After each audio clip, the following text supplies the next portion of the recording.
morning, everyone. Welcome to another episode of the K&M telecast. I'm your host, Phil Indablanc. Yes, today we have season 1, episode 54 from June 29th. It's a wonderful show. We have the wonderful Kristin Chenoweth, who sang on Broadway and was in Wicked, and she's got a book coming out that I will not read. Emma Roberts, who is the son of Eric Roberts or the daughter, we're not really sure. She's at that age where she does not know, and her aunt is Julia Roberts, who I thought was just a lonely poor girl that got paid a lot of money for showing directions to a rich man in the movie Pretty Woman. And Emma's in a movie called Maybe I Do, which is a cheesy, stupid wedding comedy that I will not be watching. And Malcolm-Jamal Warner, who was on The Cosby Show with Bill Cosby, who liked to drug women and sexually assault them while they were passed out. And Malcolm-Jamal Warner is on a show called The Resident, and he's in an upcoming episode of Accused, where he plays the father of a daughter who I believe was sexually assaulted after drinking Jello shots that were laced with fentanyl. And so you have, look at that, you have, everyone is, look at that, you got someone, a child actor from the 80s, a child actor from the 2000s, and Kristin Chenoweth, who was a child in 1946. So make sure to comment and smash that like button and smash the dislike button and get notifications and share with your friends and make sure to give me money. All right. And here's the show. We pay homage and respect to a tribute to our friend Harrison Ford, who died today at the age of, I believe, 81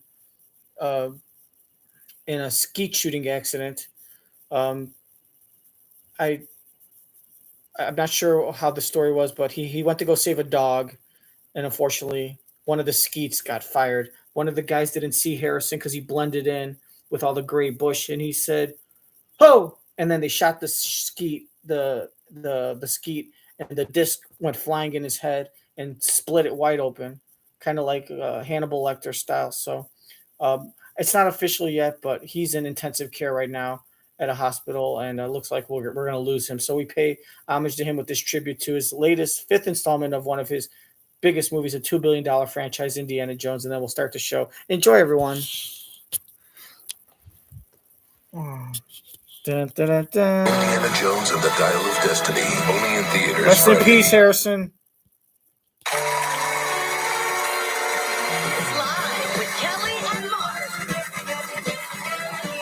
Today, we get a visit from Kristin Chenoweth and actress Emma Roberts. Plus, from the resident, Malcolm-Jamal Warner. And Ryan Seacrest is our co-host to Shore. All that online. And now, here are Kelly Ripa and Ryan Seacrest.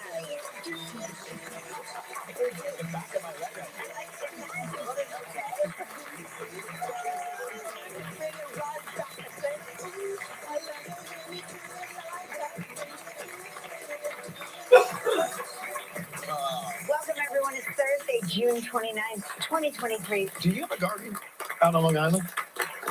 Yes. Not like Gelman's Victory Garden, but we grow herbs, peppers, tomatoes. Oh, that's gardening. It's a small garden. They're saying that gardening can improve your health because it's relaxing, it's a nice hobby, but it also drives you to eat healthier because you're growing your own. Well, you do always like harvest your own foods, and then you feel like you've accomplished something. We have a nice garden on the roof in New York City, which is such a strange concept to me.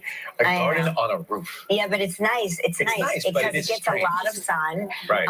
You have to wash. You have to wash. We grow cherries and cherry tomatoes. And the air's clean? You have to wash everything. But the trick is we have birds that now come and like to eat the cherries. So I've got to get the cherries before the birds get the cherries. Well, at least you don't have deer. Because in some places the deer get the cherries. Well, the deer, I found them trying to break in the past. I don't see deer up on your roof. Those who garden eat more fruit and vegetables.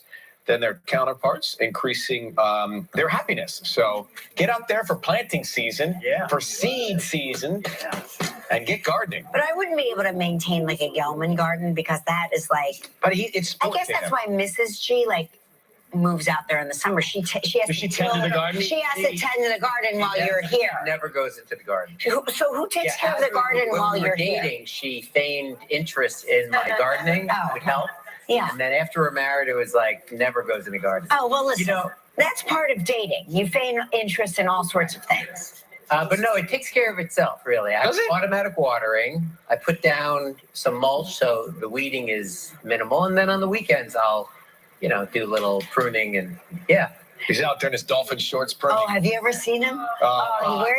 He wears his clogs, it's like a stacked heel. Actually makes me excited for something. He wears like a stacked heel clog with short shorts. It really is very strange. If you were to see him like behind the right bush, you might think he's naked out there because he's got no shirt on. He's all slathered up in his sunscreen, which I approve of. But then he's got his platform clogs and his shorty shorts. And he's pruning tomatoes. It's like a scene out of Indecent Proposal. You're like Demi Moore. You're Demi Moore in Indecent Proposal. You're gardening. You're getting your tomatoes. She gardens in that. It's exciting. Rewatch it for seed season out at your place. Oh, Today's National Handshake Day. Actually, Demi Moore is more masculine than Gelman, so correction there. For seed season out at your place.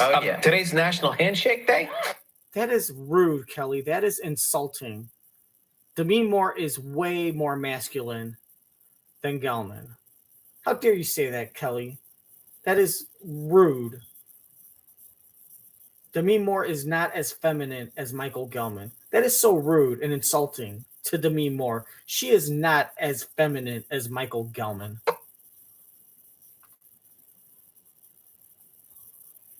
For seed season out at your place. Today's National Handshake Day. I still don't love it. Let's still do it. That doesn't have a day yet. That does not have a day yet. I know, but I'm still. No, you don't like these Sometimes when I shake hands, people will shake your hand, and then I'm like, now I gotta go wash my hands again because you never know. No, if I said, babe, I'm going to go to the store and get some vegetables to make like a casserole. Farm clogs and his shorty shorts. And he's pruning tomatoes. It's like a scene out of Indecent Proposal. You're like Demi Moore. You're Demi Moore in Indecent Proposal. You're gardening. You're getting your tomatoes. She gardens in that. It's exciting. Rewatch it. For seed season out at your place. Today's National Handshake Day. I still don't love it. Let's still do it. That doesn't have a day yet. That does not have a day. I know, but I'm still. No, you don't like these Sometimes when I shake hands, people will shake your hand, and then I'm like, now I gotta go wash my hands again because you never know. You never know who's just sneezed into their. Well, then let's see. Maybe this is your day. National Handshake Day is also shared with National Hug Holiday today. Oh, today's National. You don't love a hug either, I don't love a hug either. I still am. Well, it's also shared by National Standoffish Day. Here we got it, Jay. Let me go down the list of what other days it is today. Let me know when it's National Middle Finger Day. I'll be here to tell you about that. Anyway, if you're celebrating, I like a hug. I like a good hug. It's not that I'm anti-hug. It's just. We're You still don't have to defend yourself. We're still in a triple debit territory. I don't need to be hugging people I don't know. That's how I respond to text sometimes. With instead of saying something lengthy, I just go hugs. It's a great response. You just respond hugs. I just say hugs. You don't really know what it means, but it can't be bad. I probably haven't read the text. Hugs.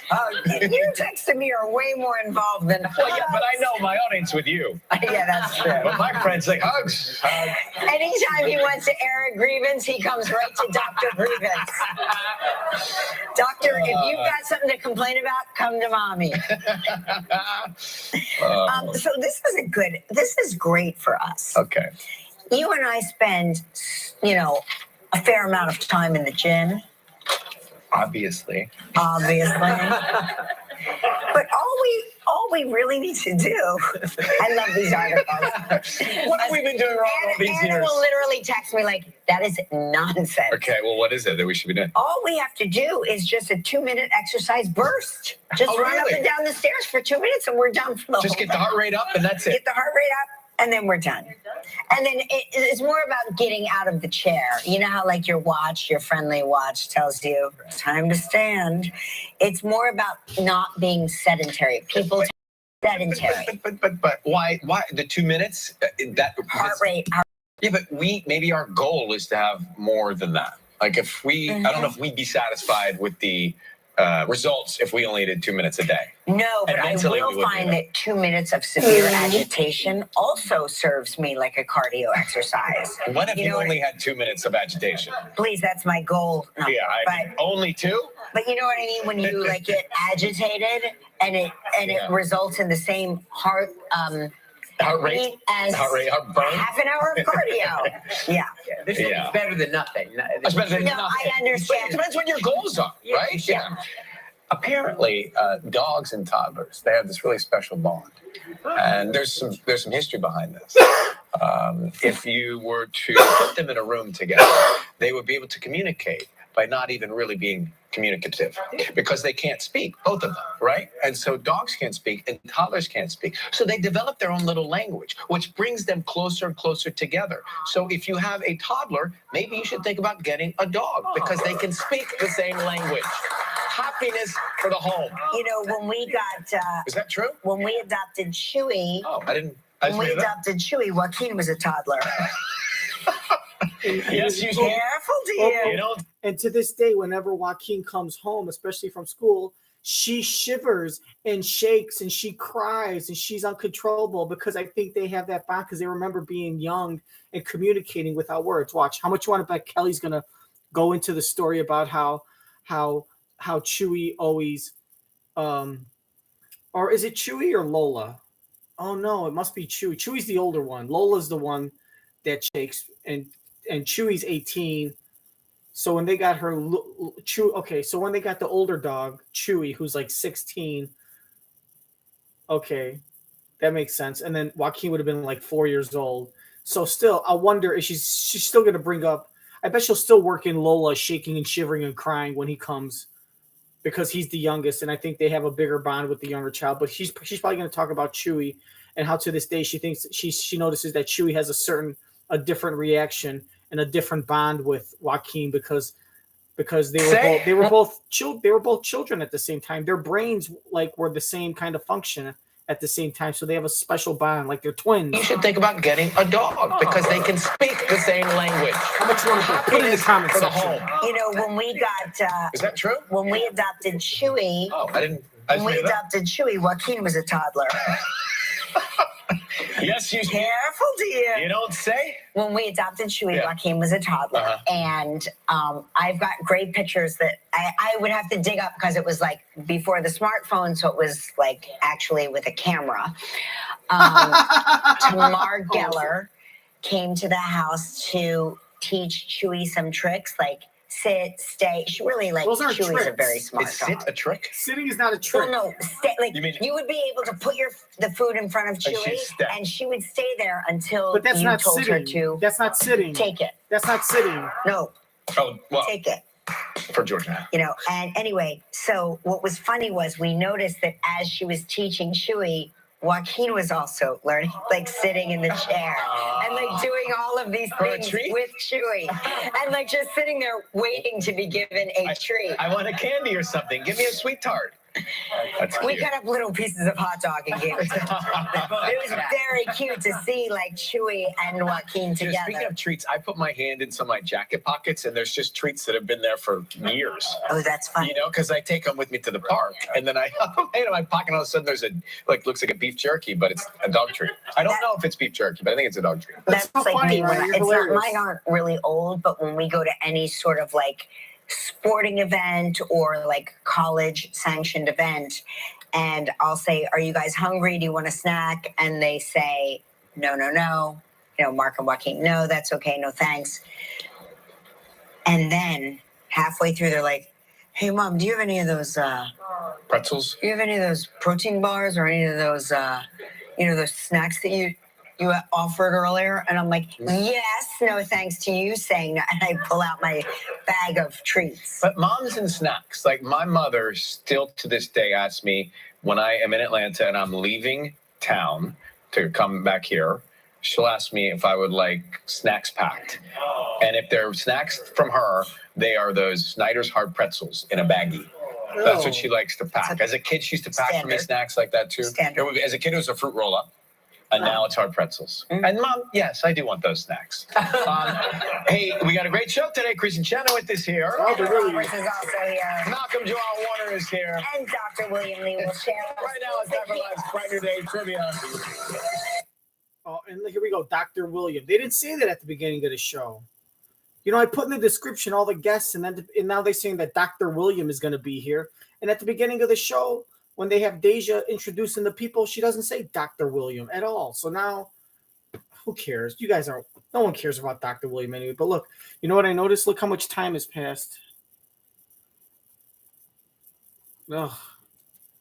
10:32. They have significantly cut the timing of the intro. That intro is 10 minutes and 33 into the show, and that's minus the introduction and the credits, the opening credits. That's like an 8-minute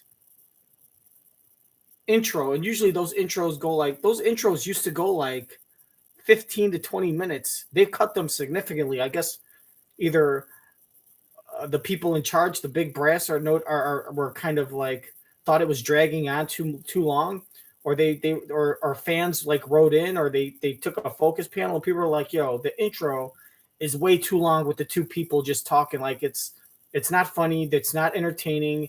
It gets repetitive. Like we don't want to hear them talking about their day and pop news because they always veer off from the subject and they start talking to, especially like with Kelly and Mark, they just start talking about like their life and their kids and their history. And I don't think people want to hear that. If you want to do that, start your own podcast. Have a podcast called Kelly Ripa and Mark Consuelo's Family Memories, and you could spend an hour or 2 hours each episode talking about a story from your past, about when you first dated, or when you were newlyweds, or when your kids were little, or when your kids were middle-aged, or when Joaquin was like playing baseball, or when Lola had her first period, or when Michael first got acne or kissed a girl and was shy, or the first time your dog, tell story. You got so many stories, tell them on a podcast. But to sit there and to hijack the airways and to take up a whole third of the episode, basically telling your own little inside jokes and amusing each other when millions of people don't know what the hell you're talking about. We don't want that. Brighter Day Trivia. And then on top of that, you got to take away from the guest time. And I wouldn't be surprised if guests and or their managers and or agents are upset and they tell afterwards, they watch the final product and their interview that was like a 15-minute interview got edited down to like 6 minutes because you were short for time, but you decided to keep the lengthy monologue with the two hosts, the lengthy conversation of Kelly and Mark or Kelly and Ryan. And now the person's like, dude, you brought him, my guest is trying to promote their movie, but they're trying to promote their brand. You talk about the movie, you cut down the interview about the movie, right? And you even have studios like you're Disney. If you have a Disney movie or a Marvel movie, and you're like, yo, there's a star in the movie that we produced that Disney made, and you have them on and you take out 6 minutes of their video, of their interview, or 7 minutes, but you keep in Mark and fucking Kelly talking about like Rod Stewart in the early 1980s and the influence he had on them as children. Who cares? Memories about dancing at a sock hop. Oh, do you remember those? Do you remember the Pringles? Do you remember? Oh, I used to eat. You got Mark spending 4 minutes talking about how he used to eat Pringles. He used to eat Pringles at his friend's house. And then they go reminiscing. Oh man, we used to watch Growing Pains and eat Pringles. It was the best. And then Kelly's like, my favorite Pringle was like sour cream and onion. I used to eat those a lot, but then I remember they would leave my fingers like, oh, and then Mark would be like, it was nothing like Cheetos. Remember Cheetos had the orange dust and then you'd wipe them on. You remember everyone? Like, no, I'm 24 years old. I don't remember having Cheetos on my fingers in 1982, Mark. No, I don't remember. Oh, you used to go home and then you had to like eat dinner and wash your hands and the soap would be orange. Oh, those are the best memories. Send us into the inbox. And then he just speaks for Gelman and the whole show. Oh, send us your Cheeto memories. Send us the potato chips and snacks you used to eat after school when you were a kid. Send them to the inbox. And now the person in charge of email and social media has like 45,000 damn emails and direct messages talking about stuff, and they got to sort through them all. I wouldn't be surprised if Mark gets fired at the end of this year. They just buy out his contract and say it's not going to work. Emma Roberts is also here. Malcolm-Jamal Warner is here. It's not going to work, Mark. Right now, it's time for We'll buy out your contract. Now you're going to get like $12 million for 1 year of shitty work. Fucking Mark staring off to the side like a deer in headlights half the time.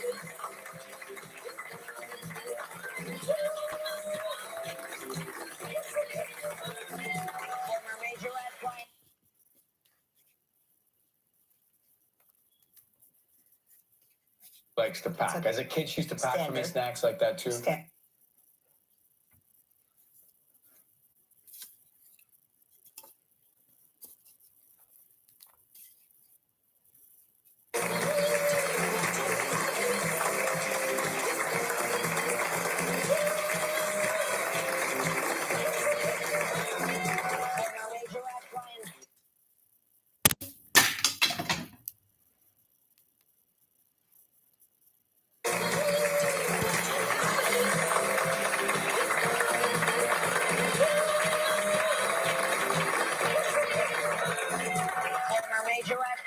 That's right. New York. You recognize that work. Yep. Is that a stick? He's baton twirling a stick. Let's say hello to Aaron Ford. You can't baton twirl a stick because baton twirling is twirling a baton. Okay? Just like you can't drink a piece of pie. You can't baton twirl a stick. He's stick twirling a stick. If he was baton twirling, he'd have a baton in his hands, not a stick. Just like you can't say he's boot kicking a slipper. A slipper and a boot aren't the same thing. You can't boot kick a slipper. You could say he's twirling a stick, but you can't say he's baton twirling a stick. Twirling a stick, not baton twirling a swing. He's water swimming in the mud. No, you're not water swimming in the mud. You could say he's swimming in the mud, but you wouldn't say he's water swimming in the mud. Because if he was water swimming, he would be in water, not mud. What he would be doing is mud swimming. Okay? You could say he's swimming in the mud like he does in the water, or he's swimming in the mud as if it were water, but you can't say he's water swimming in the mud. If he's in the mud, he is swimming in the mud or mud swimming. That's it. Okay? You've been hanging around your husband too much. That's what happens when you hang around your spouses too much. They rub off on you. And it doesn't help when you're the smarter one. If you're the dumber one, hang out with your spouse a lot. You'll get smarter. But when you are the dumb one, when you are the smart one, don't hang around your dumbass spouse. You're going to become Forrest Gump in less than 7,500 hours, Mama says. She was with Elvis jumping on his blue suede penis. Come on. Come on, Kelly. Philadelphia public school education right there. It's not baton twirling. It's twirling a stick. Stick twirling. You can't baton twirl a stick. You stick twirl or you twirl a stick. That's it. Is that a stick? He's baton twirling a stick. Let's say hello to Aaron Ford from Naperville, Illinois, who watches us on WLS. Aaron Ford, good morning. Hello? Hi. What are you up to this morning, Aaron? Oh, I am at work this morning. You are? And we're looking at a picture of your cute dog. Who's that? That's my dog, Maxie. She's my only other girl in my family. It's nice we're matching you clothes. always wear your outfits together? Sometimes we try to match sometimes. Very I love that. I'm in cute. favor of that. All right. So, Aaron, you've given us two statements. Yes. One is true. One is false. If you stump us, you will win the contest. All right. Okay. Aaron's two statements, Cal. The day I got my driver's license, I got into 3 accidents, or I got married at an ice skating rink. All right. All right, first impression guess. You can put in the comments section. I think that she got married at an ice skating rink. If you got into 3 accidents, unless she's like talking about she tried parallel parking and she like bumped the car in front of her, and that counts as an accident, and then she bumped the car behind her, and that counts as a second one. Or she was driving through the alley, she accidentally hit a garbage can through a narrow alleyway. Then that could count as 3 accidents. But if we're talking about like on the road at 30 miles an hour hitting another car, that doesn't make sense, because after the first accident, the car would be out of commission. You wouldn't still be driving unless you were driving home with a messed up car and you got in another one right away. So I'm going to go with a little bit of logic on this one. Got married at an ice skating rink is the truth. And maybe this one is so absurd, she's doing that on purpose because she knows that Ryan is guessing and they will lose on purpose and sabotage so they could and sacrifice so the caller can win the cup. And she's going to make it obvious that they're going to know that this is the truth. So they will say, it's true that you got in 3 accidents the day that you got your driver's license. And she's helping them help her win. So it's an inside job. So I say this is the truth. And they're going to guess that's the truth and lose on purpose because they know that's the truth. So we'll all win. Except for the dog. That dog loses. Every dog loses, especially when you have to live in Naperville, Illinois, with a bunch of human males flopping their junk around. You're a loser, little bitch. Or I got married at an ice skating rink. All right. What happened? What happened with these accidents? How could you possibly get into 3 in a row? Well, they weren't Did I major win? accidents, but I backed into the garage backing out. I ran into a mailbox, and I drove over a possum on the road. How old were you when you got your driver's license? I was 16. She said, Okay. I ran over a possum. And Okay, running over a possum isn't an accident. That does not count as an accident. You ran over a possum. The possum got in your way. If you swerved out of the way of the possum and you hit a mailbox, that's an accident. Just driving straight and a possum runs under your car and that's not an accident. That's a lie. And then she said, she had to think about it. And the possum, you ran over, you created roadkill. Congratulations. That's not an accident. You can't get a ticket or arrested for running over a possum. That's not an accident.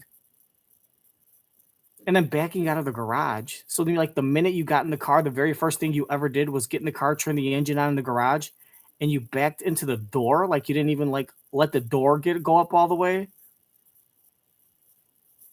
These are whack. She got married at an ice skating rink. Backed into the garage backing out. With Ryan hosting. I ran into a With Ryan hosting, you shouldn't try this hard to fool them. If the accidents is the truth, then you suck because you shouldn't have that difficult of a guess. You shouldn't be trying that hard to out fool them. That it has to be an ice skating rink. If it's not, she deserves to not get the mug. She doesn't deserve the mug. And I drove over a possum on the road. how old were you when you got your driver's license? I was 16. 16. Okay. And what compelled you to get married at an ice skating rink? Well, I was young. My husband and I were very fun, and there was a contest on the news, and we were getting married around that time, and we just thought it would be a fun way to do that, a fun memory, and so we entered and won the contest. Oh. And do you have a wedding party? Is that what we call the bridesmaids? Yeah, well, they did. Yeah, the contest. Well, no.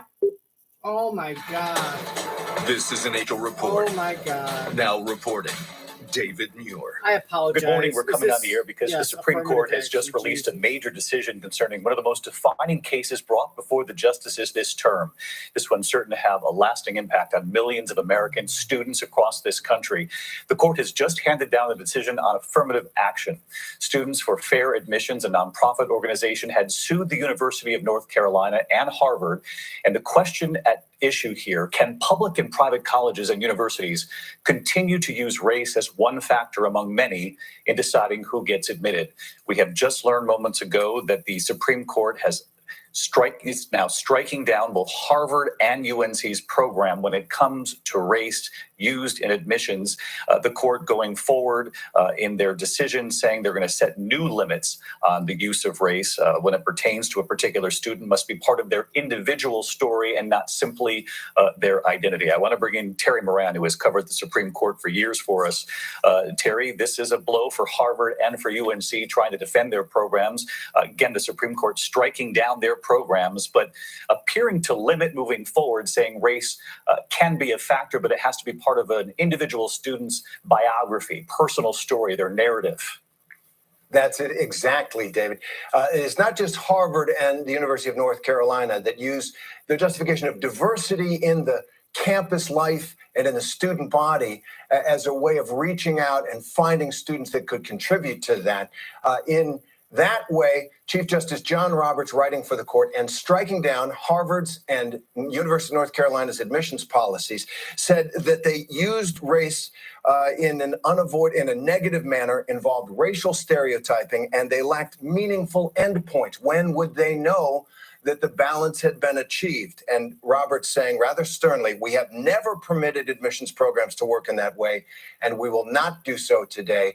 Instead, as you point out, the Chief Justice saying it must be tied to that student's, that individual's experience. He says at the end of his opinion, he says that if a student has overcome obstacles and can express that in, say, an essay or in a record of achievement, that student's courage and determination has overcome obstacles from racial discrimination. That student can, in fact, be considered in a slightly different way. You can't balance the student body. You can't reach for diversity. It's the student's story, experience, not the student's identity, that can be considered under this rule. It really does knock down pretty much all of the admissions policies that consider race right now on the basis of diversity and changes the game really for students trying to get into colleges and universities. Yes, a big picture question here, Terry, for you. It's not just Harvard and UNC, which is particular. These cases involve their particular programs, but this is sweeping in nature, will affect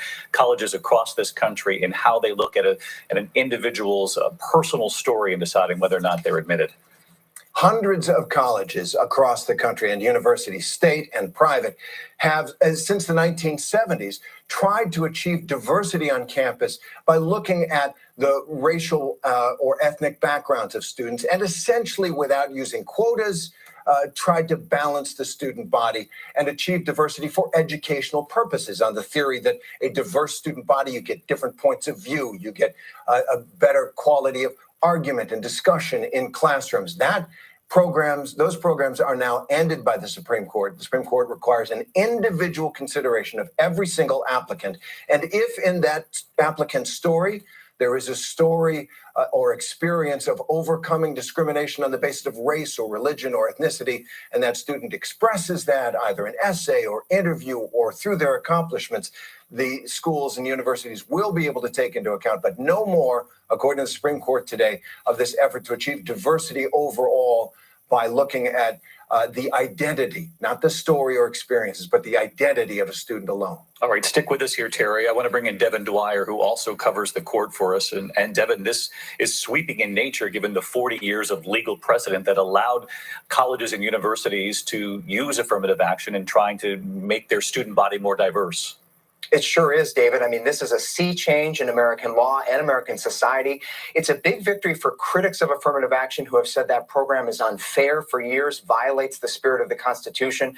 But a big setback, as Terry was saying, for universities which have relied on this program to diversify their campuses. Justice Sonia Sotomayor, who herself has described the role that affirmative action played in her career, dissenting today sharply with the three liberal justices. She wrote, "This rolls back decades of precedent and momentous progress." She said it now strips out almost all uses of race in college admissions. This will force colleges now headed into the fall college application season to rethink their strategies for diversity on campus, and that will affect every high school student this fall, David. Devin Dwyer with us as well. I want to bring in our chief White House correspondent, Mary Bruce. Mary, I know the White House is tracking this as well. Any statement?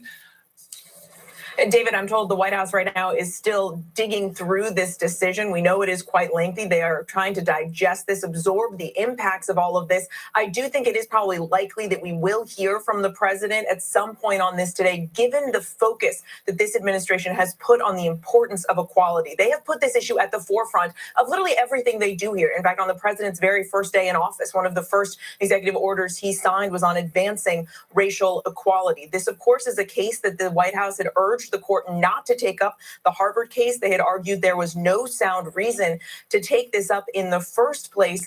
And of course, David, all of this is coming as we have to consider the broader political environment right now. We have seen Republican lawmakers, governors, even several of the Republican presidential candidates have been targeting diversity, equity, and inclusion programs, especially in higher education. And this White House, in talking to officials before this decision was made, have often said that affirmative action is an issue that they hope will drive voters to the ballot box, will drive them to get out next November, because they feel that, certainly there's only so much the president can do. This is an issue that voters have to be a deciding factor on. That's really interesting, Mary. Thank you. Mary brings up the voters and whether or not this will now drive people to the polls. And the polling is interesting.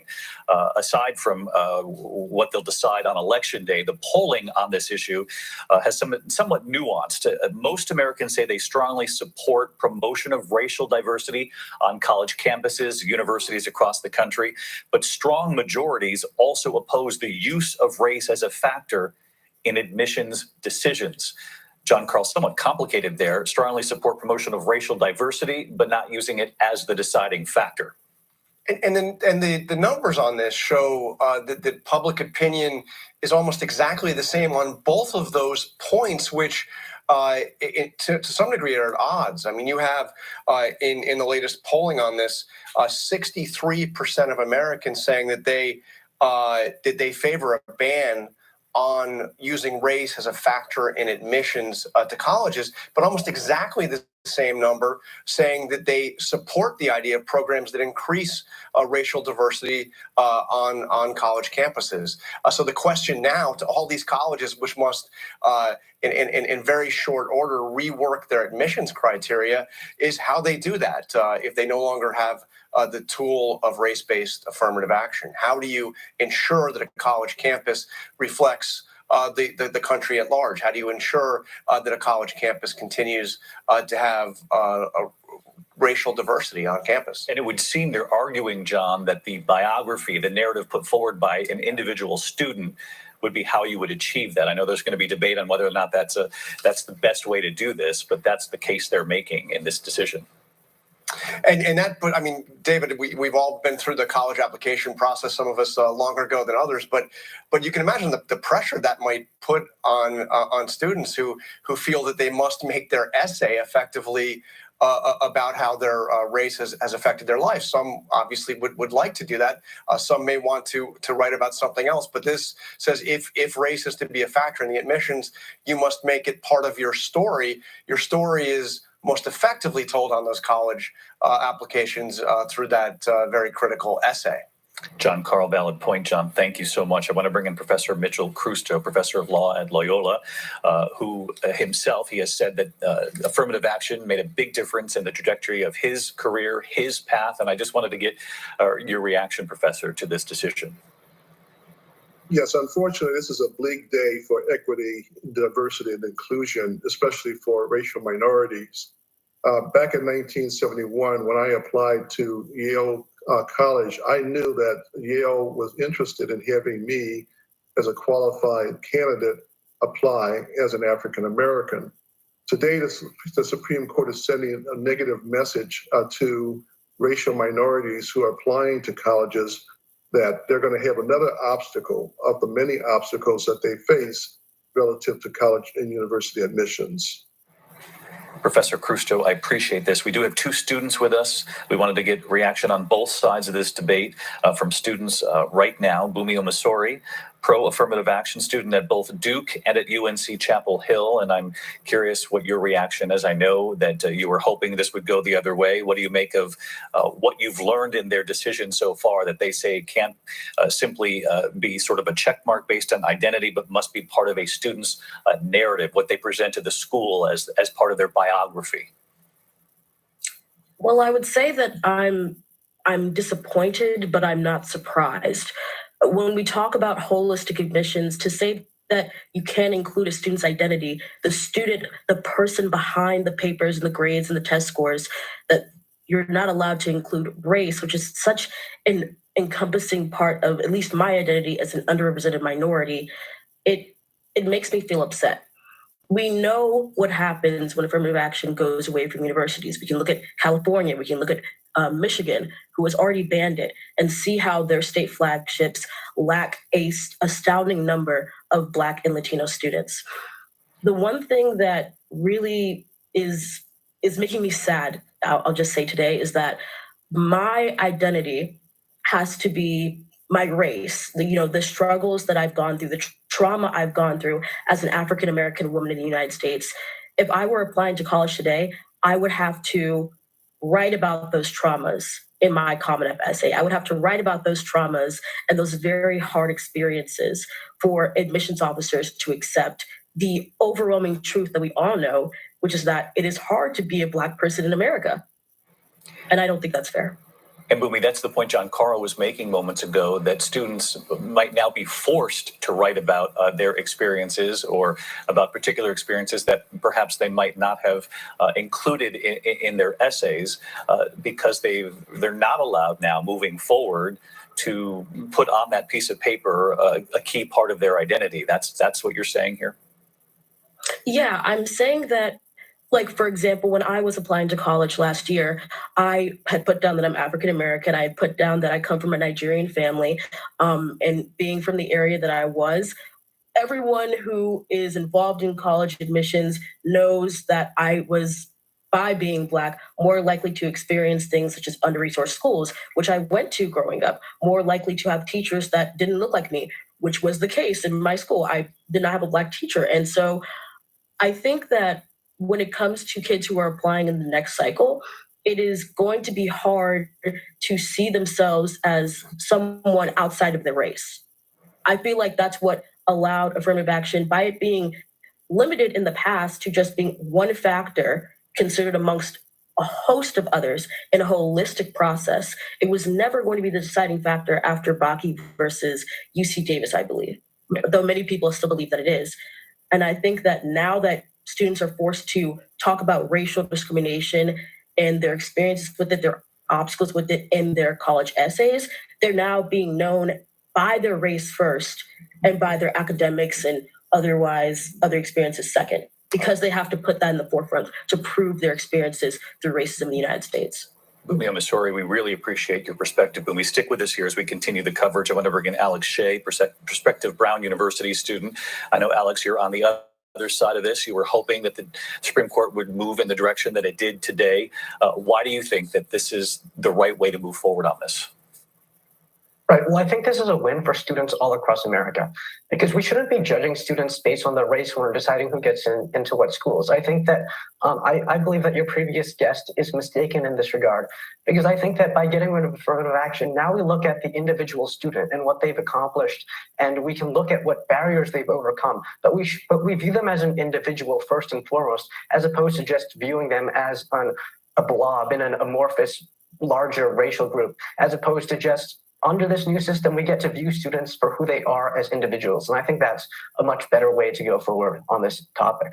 You heard Bumi's point there, though, that this now forces students, if they want the school to take into account race in some fashion or form, that they're going to have to now write about this.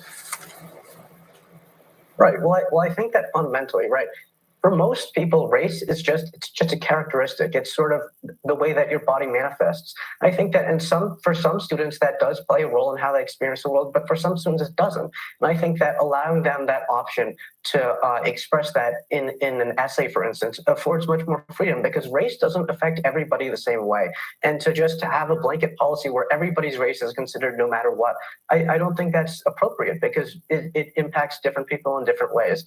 I find that a lot of these arguments oftentimes in favor of affirmative action are somewhat incongruous, because I've heard a lot of people that say, like, hey, affirmative action, it's a good way to overcome past discrimination.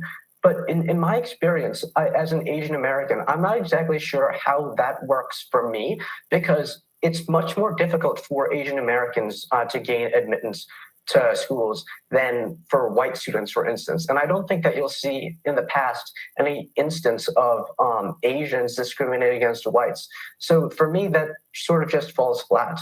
I'm going to Brown next year, and I'm happy that the admissions officers at Brown took me for whatever reason. But it does make me feel a little bit uncomfortable knowing that in that admissions office, when they were deciding whether they were going to accept me, reject me, that they might have been considering my race, because I think that that's not something that I can control or that anyone can control. And I think that it's unfair to judge someone based on that when there are really so many better ways to judge students based on their character, based on their accomplishments. Race, it's just how you're born, and you can't change it. Alex Shea, we appreciate your perspective. I want to go back to Bumio Masori now. You've heard the other side. I know you've debated this on your campuses as well. What do you make of that argument? Well, I think that Alex said something that was really interesting, which is that race for some people is just a characteristic. Race for people that look like me, race for Latino students, it's not just a characteristic. It's something that determines the funding that I get, the representation that I lack. And I think that this is a common argument that I've heard on my campus, that it is harder for Asian students to get in, that they are being hurt by this. And, the arguments on both sides about the validity of that are both valid. But I would say that when I go on the college campus that I currently attend, when I go on Duke's campus, we're about 7% Black, we're about 30% Asian.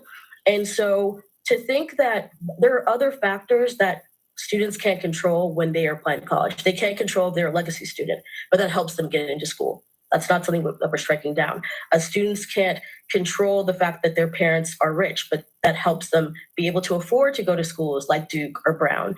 And so I think that it's very short-sighted to not recognize that regardless if you're white, Asian, Black, Hispanic, race does have an impact on your life, on your identity, and how you navigate through the United States. And so to have a holistic admissions process that doesn't consider that huge part, an unmovable part of a student's identity through the college application process, unless a student chooses to write about their traumas, I think is not how we go about making diversity in our undergraduate institutions and in all our institutions in the United States.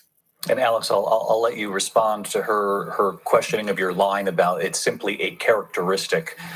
She's saying that's a flawed argument. Right. Well, I think that this whole business, when we're deciding based on race, at least as a factor, that sort of assumes that all people of a certain race are sort of monolithic, that minorities are monolithic. And I know at least for Asian Americans, sort of the way that we're perceived is hardworking, no charisma, no character. And you see that in those in the Harvard case, you'll see that that's how they view Asian American students. They see us sort of as bland and sort of lacking character. And I think that that's sort of what happens to all minority groups when you view us first and foremost as a certain race, and then just look at individual characteristics that we have later. I think we should flip that around and view our individual characteristics regardless of what race we are first and foremost. And I think that's the most appropriate way to do this. Because there, again, you can look at recommendation letters. You can look at, there's so many other things that you can look at. And I know that Bumi was mentioning sort of this holistic admissions process. In that process, you have so much data. You have access to your parents' income, for instance. If you might need financial aid, you have access to information about the school district that you grew up in. And I think that information actually gives you knowledge of the student situation and sort of what advantages or disadvantages that you might have in life, because any student of any race at an underfunded school district won't necessarily have the same opportunities as somebody at a very highly funded school district. And so by looking at what opportunities they had available and how they were able to make the most of that is not something that requires you to look at race, when you can actually pinpoint the experiences that a student might have had through other factors that don't involve race. Appreciate it. Alex Shea, Bumio Masori, really important to hear from the young people. Deeply personal this issue will be in the years ahead, with now the Supreme Court rolling back some 40 years of precedent in this country that allowed colleges and universities to use race as a key factor in determining whether or not to admit a student. The justices seem to be saying today that race can be part of a larger narrative presented by a particular individual, perhaps in an essay about their life story. But limiting the use of race in making these decisions. Now, we did report here moments ago on Justice Sonia Sotomayor, who has publicly praised the benefits of affirmative action. She says the decision, quote, rolls back decades of precedent and momentous progress in this country. She said it has stripped out almost all uses of race in college admissions. This decision today that obviously she dissents. I want to bring in Kate Shaw, of course, who covers the Supreme Court for us as well, law professor. And Kate, you also have reaction from Justice Ketanji Brown Jackson. That's right, David. So, of course, Justice Sotomayor, as you just mentioned, had a very spirited dissent. Justice Jackson, the court's newest justice, an equally powerful separate writing. So she, recall, recused in the Harvard case because she was a trustee of Harvard for many years, but did participate in the UNC case. So her dissent really focused on UNC.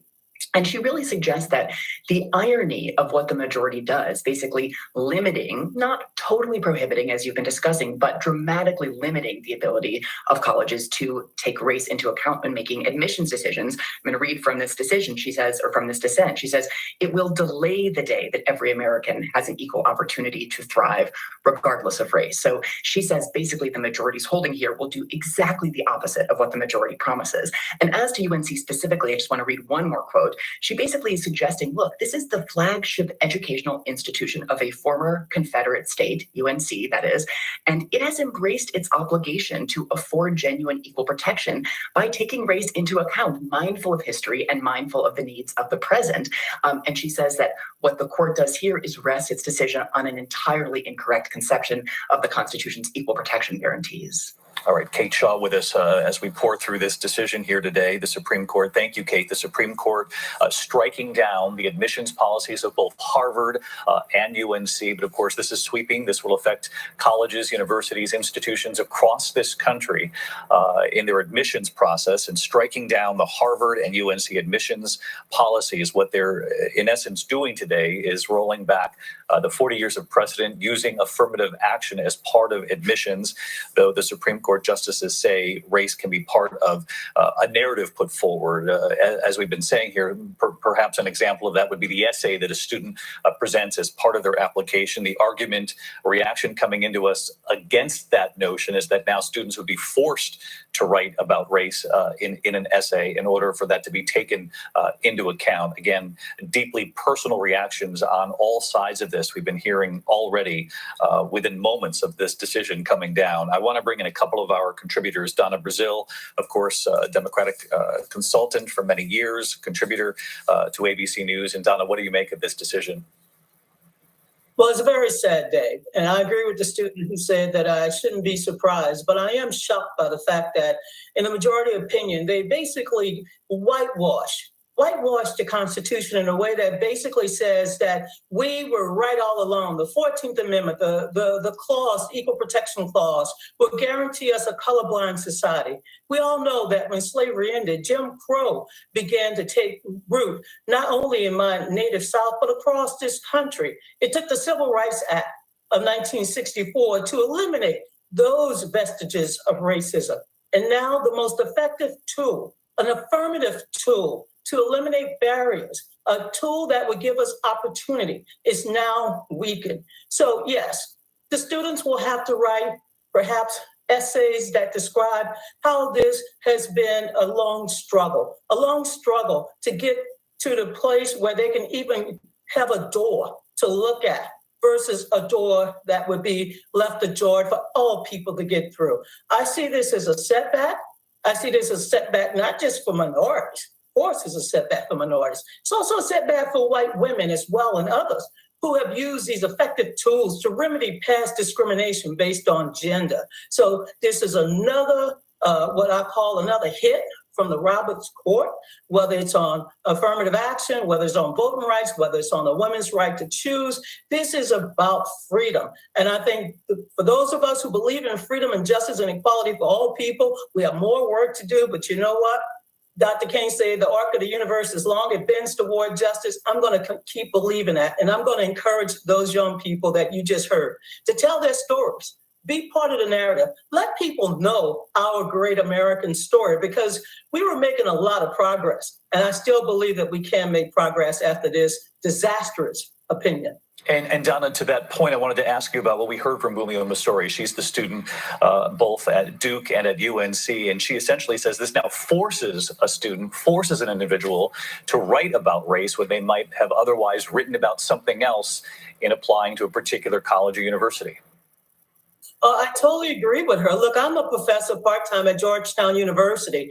We've been dealing with the whole issue of the fact that, we were a slaveholding institution. So I am ready and willing to listen to students from across the country talk about just what it's been like to live 2 blocks or 4 blocks or 5 miles from university and you couldn't get in. You couldn't get in, but your great-grandparents, your grandparents, in my case, had a role in helping to develop and build that institution. So yes, we'll make it part of our narrative. But what I believe, America's narrative is supposed to be a land of opportunity, equal opportunity. And now we're removing a tool, affirmative action, which President Kennedy laid out in March of 1961, was to take affirmative steps to remove barriers to participation, not to, make it a burden for others, but to remove barriers. And so this was a tool. And while there's been some controversy over quotas and other methodologies used to achieve these goals, the bottom line is it was about opening doors. That's all. Donna Brazil, I really do appreciate it. I want to bring in Sarah and Isgur to get reaction on the other side here. Sarah, of course, has worked in the Justice Department with the Trump administration, the George W. Bush administration. Sarah, you heard Donna there make the case this was a tool meant to help diversify the academic institutions in this country, set forth by then President Kennedy. What do you make of the decision today? I actually think this is a far narrower decision than people are reacting to. The Roberts Court once again upholding precedent in this case, the Grutter case from 20 years ago, saying that, in fact, we always said that you had to have a holistic, individualized assessment of these students. What Harvard and North Carolina were doing was using check boxes for race to create a quasi-quota system, and that violated the Supreme Court's earlier precedent. And so in that sense, it's a very narrow ruling. Of course, we've had states for decades ban affirmative action, like California, Michigan, Texas. They don't rely on essays the way that I think some are fearing that I've heard. Texas, for instance, uses a top 10% rule, where all students who go to public high schools in Texas, if you graduate in the top 10%, are guaranteed admissions to a public college. They have found other ways to create diversity. And the last thing I'd note is that, these schools didn't justify their policies as ameliorating past discrimination. As Donna discussed, they said this wasn't about fixing past discrimination. It was about simply creating diversity. And that's where you see the break with the other 2 race-related cases from this term. The court upholding large portions of the Voting Rights Act, upholding the Indian Child Welfare Act. Those were about addressing past discrimination. What they're saying here is that's different. What the schools are arguing, what they were arguing for here, was simply creating a racially diverse educational experience, only using large racial groups instead of looking at individual students and what they would bring to the campus. Sarah Isgur making the case that this is more narrow in scope than perhaps some are making it out to be. Sarah, I appreciate your perspective as well. I want to bring in Rachel Scott, our chief congressional correspondent. She's also leading the way in our coverage of the race for 2024. She's already hearing from candidates. Rachel, what have you learned? Yes, David, and this is notable because the Republican field is diverse. You have several candidates that have made their stories of adversity, diversity, and own personal struggles a centerpiece of their campaign, while also making it clear that they oppose affirmative action. And so we are getting reaction coming in. Just moments ago, former UN Ambassador Nikki Haley, who introduced herself during the campaign as the daughter of immigrants, says that picking winners and losers based on race is fundamentally wrong. She goes on to say in a statement, this decision will help every student, no matter their background, have a better opportunity to achieve the American dream. Vivek Ramaswamy, who has been probably the most vocal candidate on this issue of Indian descent, has called for an end to affirmative action, full stop. In a statement just moments ago, he says affirmative action is a badly failed experiment. Time to put a nail in the coffin. Tim Scott, who on the campaign trail talks about rising from poverty, has said in the past that America is the land of opportunity, not the land of oppression. We're also hearing from former Vice President Mike Pence. In a statement, he says that he is pleased with the Supreme Court's decision that was reached today, calling affirmative action a, quote, egregious violation of civil and constitutional rights and admissions processes. And then, of course, at the top of the pack, you have Florida Governor Ron DeSantis and former President Donald Trump. Ron DeSantis has made it clear that he hopes that the Supreme Court would move in this direction. He says that affirmative action is not okay. And on the campaign trail, he very much often touts the colorblind admissions in Florida. And former President Donald Trump, the frontrunner in this race, has yet to weigh in just yet. But of course, during his administration, he rolled back Obama-era guidelines on affirmative action. And the impact that he has had on the Supreme Court cannot be understated today, with 3 of his picks now sitting on the bench. It's something that his super PAC is already noting in a statement saying Trump's decision today, the Supreme Court's decision today, rather, was made possible by the former president appointing conservative justices, saying America is a better nation because of it, David. Rachel Scott, I appreciate it, giving us reaction as it comes in right now from many of the Republican candidates. Rachel, thank you. One more question on this before we go. Let's bring in Rick Klein, our political director. Rick, obviously we see the dividing lines already as we move forward, get closer to Election Day 2024 as this country now looks ahead. You heard from Donna Brazil there. She said in so many words, one more blow from this conservative court, from the Roberts Court. You heard from Sarah Isgur that this was much narrower in scope. And the Republican candidates coming out already and saying this is what we had hoped for, this is what we support, and of course Donald Trump super PAC saying his decisions, the people he appointed to the court, and we know the court leans heavily conservative now in this country because of the number of appointments made during the Trump administration. So this would appear to be a key issue now, building momentum. You heard Don Brazil mention Roe versus Wade and this, in addition to other decisions, as a case that the Democrats will make moving forward here about this court. David, the politics of the Supreme Court have been upended over the last year. For more than a generation, it has been more of a motivating issue on the right. Conservatives have been railing against liberal-leaning opinions, liberal-leaning justices, and saying they want to rectify that. Well, they have gotten what they wished between the Dobbs decision and today's decision on affirmative action, along with a whole host of other areas and others more to come. This has now become a kind of flashpoint for the left and not the right, and a potential to motivate their voters to underscore the stakes of the election. As Rachel said, you can't understate the impact of the court under the Trump era, and that is exactly what Democrats are going to be looking to rally behind and rally against, get their voters motivated, as motivated as they were during the midterms around Dobbs, using affirmative action, using potentially LGBT rights, using these issues and saying, look, this is what it means to have court picks that are chosen by a Republican president as opposed to a Democrat. We have seen just a sea change in the potential politics around that. Really appreciate it. Our political director, Rick Klein, with us here today as well. Again, bottom line here is we are on the air with live coverage of this major decision for the Supreme Court involving affirmative action in this country. The court rolling back 40 years of precedent in this country, in essence, striking down the admissions policies of Harvard and UNC, and in doing so, affecting colleges and universities across this country. I want to bring in Devin Dwyer one last time, again, to sort of cut through this for our viewers. This essentially says that they can no longer use race as a criteria in deciding who is accepted at a particular academic institution, but much narrower in scope, essentially saying you can present it as part of your life story, but again, not a decision based solely on race. Is that how you're reading this now that you've had more time to pour through it? Yeah, that's right, David. No longer can schools grant a plus factor for an applicant based on the racial checkbox on those application forms. Certainly, college admissions officers will be able to account for race to the extent that it's talked about by a student in those essays that they write about overcoming some sort of race-based discrimination. But no longer will the nation's most selective schools be able to use those basic forms to give a plus up for certain minority groups as they try to build diversity on campus. We already know that the Common App, the most widely used app by a number of colleges and universities nationwide, has offered schools the ability to remove the checkboxes from their forms for this fall. And again, as we were talking about, this will impact hundreds of thousands of college students, high school students rather, as they apply for college this fall.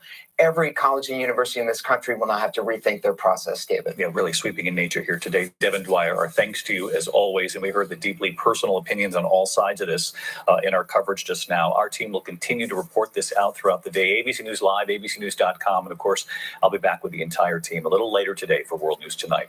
I'm David Muir in New York. Until then, have a good day. This has been a special report from ABC News. Swaddling an infant, Thundershirt applies constant, gentle pressure to a dog or cat's torso. Available at these and other retailers. Buy now before July 4th. Car accident? Here's a free tip from jjlegal.com. Car accident victims with a lawyer can get more money. In fact, on average, people with a lawyer get 3.5 times more money than those without one. They also get better access to medical care and more treatment for their injuries. Now that you know the truth, why would you settle for less? Reach out to us at jjlegal.com and let us fight to get you more. Car accident? Get jjlegal.com. 312-200-2000. 312-200-2000. Allergies aren't fun for anyone, especially when they work their way into your home. A professional air duct cleaning from Stanley Steamer can dramatically improve indoor air quality and significantly reduce indoor allergens. Installing our whole home purification system Restore will even help prevent the spread of airborne viruses and bacteria. If you want to significantly reduce allergy triggers in your home, call or go online to book a free inspection today.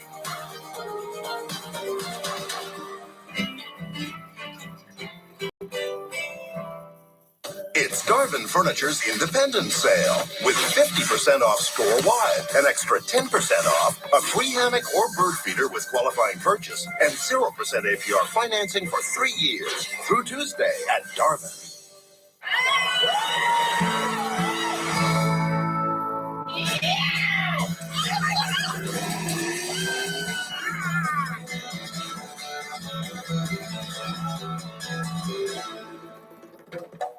Right, Chip. Just taking a break. That window's a bear. Don't worry. My cousin's got a guy. Hey, I'm not sure I can help you with the house gas, but I can help you replace this window fast. Let the experts at Feldco kickstart your summer with 2-for-1 windows and no interest until 2025. Plus, we'll get it done Feldco fast. 2-for-1 windows ends Friday. Hurry. Call now. Call 866 for Feldco. Are you ready? If you love watching our show from home, now's your chance to see us live and in person. Come join the fun. Check out all the stars and be part of Live with Kelly and Mark's studio audience. Visit our website and get your tickets now. Please welcome back to the show the author of Eat to Beat Disease. Oh, it's a good one, Dr. William Liu. I love your book. It really is life-changing. I think everybody should read it. Well, thank you very much. I love your jacket. All right, persimmons. I say persimmons sometimes, but I get it wrong. But starting with persimmons. What do we need to know? So, persimmon's a fruit. It looks like a tomato, but actually tastes a bit like a melon. And the reason it's good is that it's actually got natural substances. Don't try to pronounce these: beta-cryptoxanthin, zeaxanthin, and lutein. But here's what you need to know. Protects your vision, improves your circulation, and activates your metabolism so you have more energy.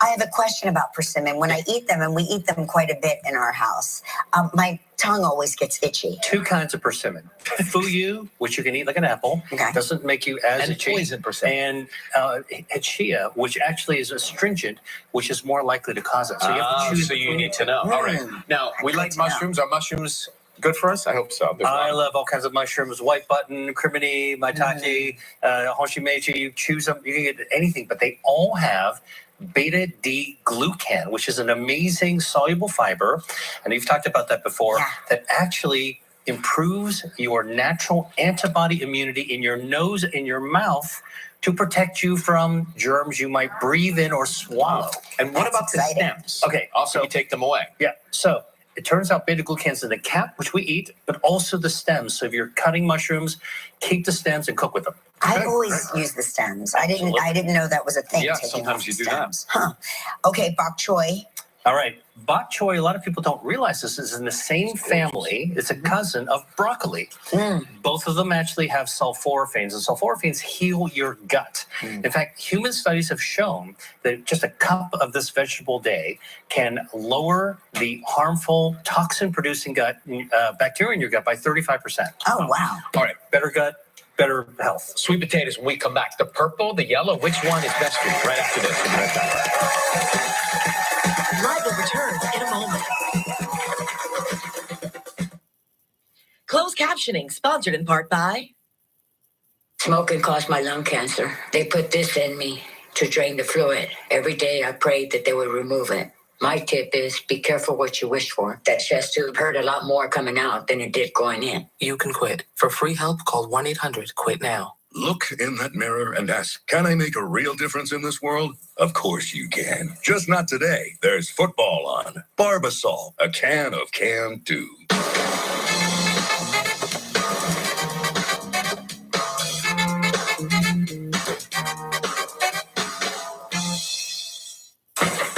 Where should I walk? Right here? Yeah, you can walk right there. This is your show. Do whatever you want. You walk in. It's Live with Kelly and Mark. That was a nice reception. New research suggests that French fries may be linked to depression. No. I experience euphoria upon eating fries. Euphoria. Elation. All the E's. Every weekday morning. That's right. It all goes down on daytime's #1 talk show. Yeah, of course, that. All that.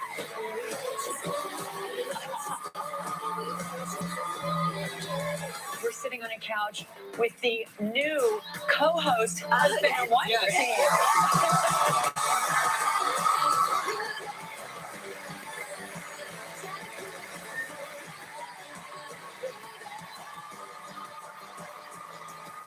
Eat to beat disease, the purple sweet potato. Tell us about it. Right. Well, purple sweet potatoes kind of look like regular sweet potatoes, except on the inside, they've got this wonderful natural purple dye called anthocyanins that actually help to regulate your blood pressure.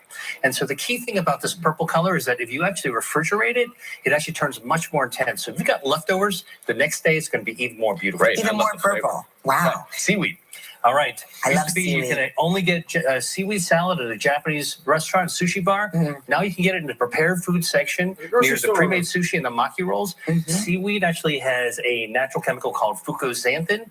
Fucoxanthin actually activates your metabolism, lowers your cholesterol, and also helps your blood pressure. I love it too. And what about the squid ink pasta? One of my favorites. Now, this is actually an antioxidant. When we normally think about antioxidants, we think about vegetables and fruits like berries. This is an antioxidant from the sea, comes from the squid. Great to cook with. You can cook with rice. You can actually cook with pasta, or you can just have it pre-made. What's this? That's the squid ink. Where did you get it? From the squid. You can get it from a specialty store. You can order online. Okay. 1 hell do you think tablespoon it into it, is? stir it up. Add a little. You're just talking about squid ink pasta. You're Italian. You just smiled gleefully and nodded your head like yes. He's like squid ink seaweed salad. Ryan Seacrest is like I love it, and then he goes in squid ink pasta. And Kelly's like yes. Kelly's like yeah, like I'm familiar with that. Yeah, I eat that all the time. So you eat that all the time. You're familiar with it. You're looking at it. You look at the dry pasta. It's black. It's black. And then there's a little jar of black stuff, and you go, "What's this?" I told you, man, you're hanging around your dumbass husband too much. You're starting to slip. Your IQ he's not able to rise to your level, so you're falling to his level. He can't ascend, so you have to descend to meet him. So you're going down from like an 8 to a 4 because he can't get past a 5. I mean, we're really watching Kelly in her early 50s slowly. We are in the middle of watching her in the middle of like a 20-year process where her intelligence is starting to decline, and she's slowly transforming from a middle-aged woman into a senior citizen. What's that? What the F do you think it is, Kelly Consuelos? Where did you get it? From the squid. You can get it from a specialty store. You can order online. Okay. What is this? Oh, what is this? Some lowers your cholesterol and also helps your blood pressure. I love it too. And what about the squid ink pasta? One of my favorites. Now, this is actually an I'm excited. I know what this antioxidant. When we is. normally think about I know antioxidants, what this we think is. about vegetables and fruits like berries. This is an antioxidant from the sea, comes from the squid. Great to cook with. You can cook with rice. You can actually cook with pasta, or you can just have it pre-made. What's this? That's the squid. It's semen. Where did you get it? From the From the squid. You can penis. get it from a specialty store you can order online. Okay. 1 tablespoon into it, stir it up. Add a little lemon zest, a little parsley. It's excellent. Wow. It needs to be refrigerated. Okay. Okay, what about the pear over here? I The love humble pear. To me, no pear is humble. Actually, it's really great because it's got dietary fiber. Dietary fiber heals your gut. And with pears, you can eat the skin, so you got to wash it really, really well. What I actually think is that if you want a little pro tip on how to actually check for a ripe pear, you pick it up from the bottom, go ahead, and you just pinch it underneath the stem. And if it gives a little bit, ready to rock. Ready to eat. Wow. Okay. All right, quickly before we have to go, chicken thighs are okay. Don't be thighs afraid are of the okay. thigh. Trim off the fat. It's got a special form of vitamin. It's called vitamin K2. It's been shown in epidemiological studies to lower the risk of heart disease and coma. Good news there. But also, here's a pro tip from me. If you ever get chicken at a restaurant that looks like that, tell them to throw it back in the oven for Trim off the fat for 45 minutes, because that shit right there on that plate is not even undercooked. That shit is raw. They just like flashed that under the salad. It's like they were in a hurry and they like messed up. And they're like, look, we got 5 minutes to the cooking segment. We're coming back from commercial break. They took some raw chicken. They threw it underneath the salamander, blasted it on high. And they got like 5 minutes at like 700 degrees. And then they pulled it out, put some parsley, because that shit is pink, bro. It's got a special form of vitamin. Called Salmonella vitamin K2. special It's been shown with in fucoxanthamine. epidemiological studies Look to at that lower the risk raw of heart shit. disease and coma. Good news there. Raw. You know how you can tell if your chicken's raw? Grab the bone and give it a little pinch. If there's a little resistance, that shit's raw. Look at that pink ass shit. Don't eat that. That's disgusting. And you think putting some green chopped parsley? That's not even. Look at this dark ass parsley. That's some cold. That's some parsley that's been in the fridge and it's starting to wilt and go bad. They use some dirty ass bad parsley on some raw ass chicken. Who the hell is eating that? I got to get a picture of that. That's how disgusting that is. Disgusting my ass. Yeah, Matt Rife, I got you. This is absolutely fucking disgusting. Pardon me. The show's pretty much over, but I'm going to get a picture of this shit.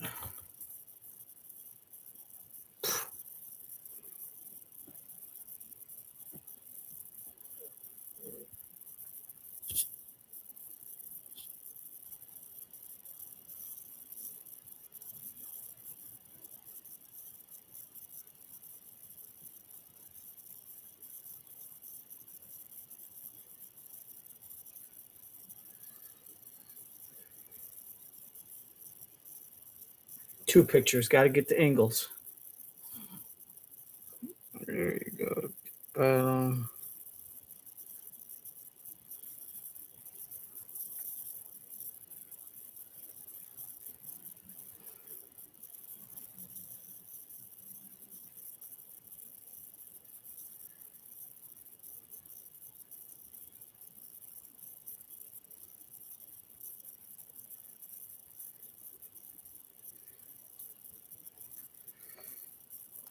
Don't eat that unless you're trying to kill Epidemiological yourself. studies to lower the risk of heart disease and coma. Good Name news of the there. book is Eat to Beat Disease by Dr. William Lee. Make sure you pick up your copy. Thank you. Tomorrow on Live, Josh Duhamel from Ginny in Georgia, Brianne Howie, and Jordan Fisher.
With jiggly booty, bro.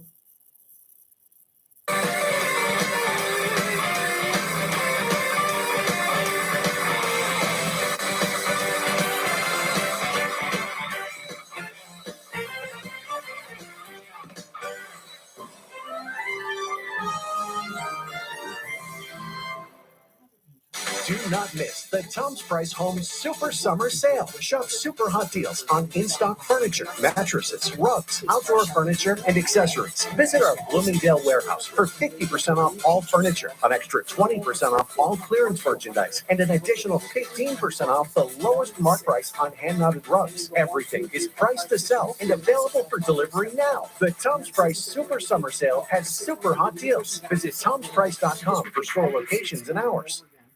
For over 65. And they're new. Just imagine if you went to a restaurant and you sat down and it. 588-2300 and buy. Today, Indiana Jones and the Dial of Destiny, only in theaters Friday. They're like 20 years old, and it's their first ever. It's Thursday, June 29th, and The View starts live right now. The court has just handed down a decision on affirmative action. Colleges and universities will no longer be able to consider race as a factor in admissions. All of the hot topics on your mind are on the table. Being asked to be James Bond was like, okay, you sort of reached the pinnacle. It became about race, and it became about just nonsense, dude. Plus, the cast of Joyride. Best friends reunited. Ashley Park, Stephanie Shu, Sherry Cola, and Sabrina Wu. Here come Hot Topics with Whoopi. Sarah Hayes.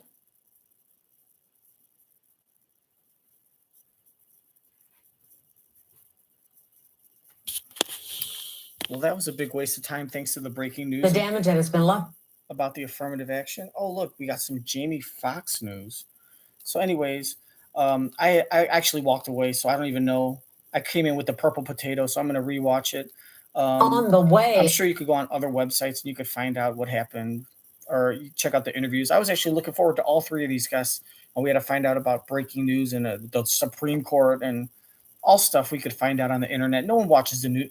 Look, we could find out all that Supreme Court information on the internet. We can't find out about what Malcolm-Jamal Warner said about those interesting desserts he had at Bill Cosby's apartment in 1984. Huh?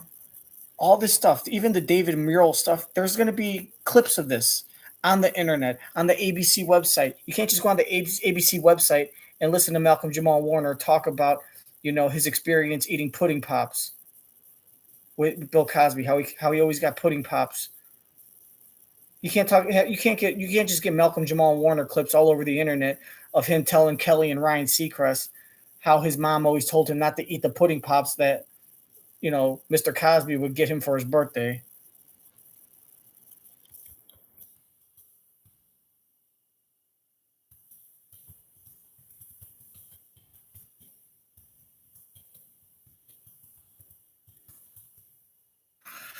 So that's it. Like the button, dislike the button, comment, share, whatever. I'm going to go. This one's over. Wasting my time. I think I'd rather go get tweezers and pluck hairs from my nutsack.